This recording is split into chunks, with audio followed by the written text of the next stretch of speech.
ഞാൻ വോട്ട് ചെയ്തതിനെ കുറിച്ചൊരു ഷോർട്സ് ഇട്ടിട്ടുണ്ടായിരുന്നു കഴിഞ്ഞ ദിവസം.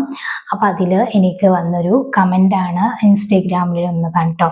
അതായത് ഇപ്പം വോട്ട് ചെയ്യൂ എന്ന് പറയാൻ വേണ്ടിയിട്ട് കാസ്റ്റ് വോട്ട് എന്നല്ല യൂസ് ചെയ്യേണ്ടത് എന്നുള്ളത്. അപ്പം കാസ്റ്റ് വോട്ട് നമ്മൾ യൂസ് ചെയ്യും, ഒന്നും കൂടി ഫോർമലായി പറയാൻ വേണ്ടിയിട്ട് നമ്മളത് യൂസ് ചെയ്യും.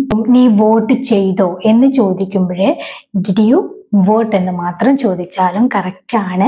പക്ഷെ ഡിഡ് യു കാസ്റ്റ് വോട്ട് എന്ന് ചോദിച്ചാലും ഒന്നും കൂടി ഫോർമലായി കിട്ടും. അപ്പൊ അതിൽ തെറ്റൊന്നുമില്ല. ഇനി ഞാൻ വോട്ട് ചെയ്തു എന്ന് പറയുമ്പോൾ ഐ വോട്ടഡ് എന്നാണ് അല്ലേ? ഐ വോട്ടഡ് പാസ്റ്റ് ആണല്ലോ. അതിലും നമുക്ക് ഇങ്ങനെ പറയാം, ഞാൻ എൻ്റെ വോട്ട് ചെയ്തു എന്ന് ഒന്നുകൂടി ഫോർമലായി പറയാൻ വേണ്ടിയിട്ട് ഐ കാസ്റ്റ് മൈ വോട്ട്.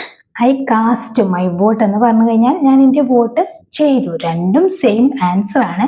ഈ കാസ്റ്റ് വോട്ട് എന്ന് പറയുന്നത് ഒന്നും കൂടി ഫോർമലാക്കി നമുക്ക് പറയാൻ വേണ്ടിയിട്ടാണ് കേട്ടോ. അപ്പോൾ വളരെ നല്ലൊരു ക്വസ്റ്റ്യൻ ആണ് ആ വ്യക്തി ചോദിച്ചിട്ടുള്ളത്. അപ്പോൾ ഇതെല്ലാവർക്കും അറിയാൻ വേണ്ടിയിട്ടാണ് ഞാനൊരു വീഡിയോ ചെയ്തത്. Thank you.